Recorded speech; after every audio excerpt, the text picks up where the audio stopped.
Mentalitet haqida gaplashaylik. Yaqin kunlarda mentalitetimiz haqida ko'p o'yladim. Ko'p fikrlar keldi, bilmayman nimaga. Shu mentalitetimiz haqida bir o'zimga kelgan qiziq fikr haqida aytmoqchiman. Ya'ni o'sha mentalitetimizga ta'sir qilgan tashqi faktorlar haqida gapirmoqchi edim. Bittasi bu din, pozitiv ta'sirlardan bizning mentalitetimizga, misol uchun, ichish mumkin emas. Oddiy misol, ichish mumkin emas.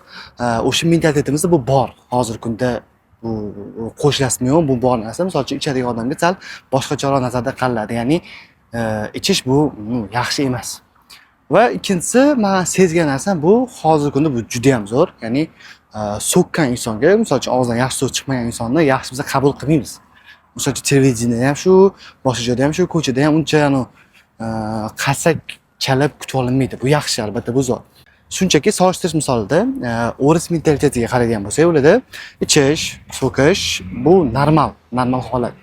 Bu ajratish, ixchilikda ma'nosida emas, shunchaki fakt misolida keltirmoqchiman xolos. Ya'ni o'sha din faktori bizda juda ham zo'r rol o'ynagan degan ma'noda aytmoqchiman. Va shu yerda bitta savol paydo bo'ldi menda. Menga juda ham qiziq bo'lgan savol. Javobini hali topmadim. Mentalitetimizda mavjud bo'lgan odatlar bor, buni bilamiz hammamiz. Misol uchun, qo'shni nima deydi, ular nima deydi, biron fikr qarab yashash, ya'ni bitta O'zbekistonda emas, balki O'rta Osiyoda ham shunaqa. Endi mana shu mentalitet qaysi faktorga asoslanib qurilgan, ya'ni qaysi faktor tagida yotibdi? Ildizi nima? Qayerdan kelib chiqqan degan fikr menga kelib qoldi. Misol uchun, Yevropada unaqa emas, O'rta Sharqda, boshqa joylarda unaqa emas. Ammo bizda shunaqa. O'sha faktor nima?